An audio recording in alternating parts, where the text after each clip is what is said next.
Now that we have identified the basic thinking traps, now we'll look at a tool for each of them. So, for many people, simply teaching them about thinking traps is going to enable them to catch them and name them in the heat of the moment. And this alone can begin to shift the thinking trap, meaning you can say to yourself, oh, that's me jumping to a conclusion, or that's probably me personalizing. And for some people, that will be plenty. Then the second approach to working with thinking traps is simply asking yourself a question that's going to help you shift that thought.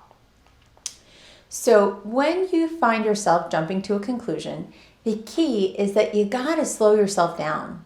Rather than ready, fire, aim, slow down and ask yourself, what is the evidence? What is the evidence that this is or is not a certain way? Because remember, jumping to a conclusion is going on what your thoughts are telling you rather than just the facts of what's happening.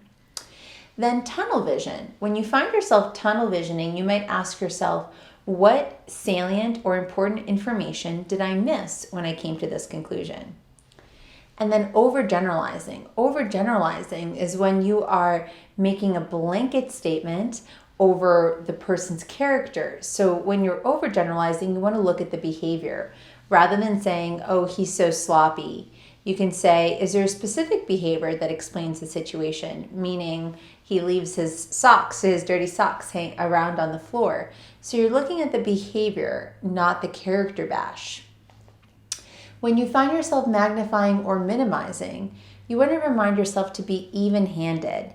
And you might say, what positive events did occur, rather than magnifying just the negative. You want to find yourself balancing. If you're personalizing, you want to look outward, not just inward, but outward, and say, how did other people contribute to the circumstance? And likewise, with externalizing, you might look inward and say, how did I contribute to the situation happening? All of these simple questions you can ask can begin to make that shift. And lastly, if you find yourself mind reading, the key is to speak up. And you can ask, did I express myself? Did I ask for information? Can I know this to be certain? And asking those kind of questions are going to get you shifted from just staying in a place of a thinking trap and being stuck in one way of seeing it to being flexible to the possible reasons why this is occurring. So here's a summary of thinking traps. They are common ways of thinking that come up around our push button adversities, things that really trigger you. Now remember, if somebody pushes your buttons, while they might be pushing your buttons, they're your buttons, not theirs, meaning they didn't install them, you did.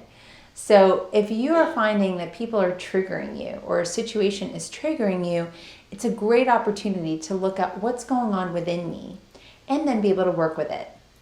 Thinking traps tend to narrow our focus and they stop us from looking at what's actually happening. And being aware of your thinking traps can enhance your ability to reframe your thoughts and your beliefs. Using these critical questions that we've given you will help you broaden your thinking about the issue and help you be more malleable and resilient over time. Here are some questions for you to consider. What are your thoughts about the specific questions that relate to the specific thinking traps? How could you use this particular skill? And then give it a go. Spend a day on the lookout for thinking traps. Are you mind reading or jumping to conclusions? See if you can catch the thinking trap and ask yourself one of these questions. Or any other comments that you might have about how you might use this skill personally or professionally, feel free to put it in the chat box below.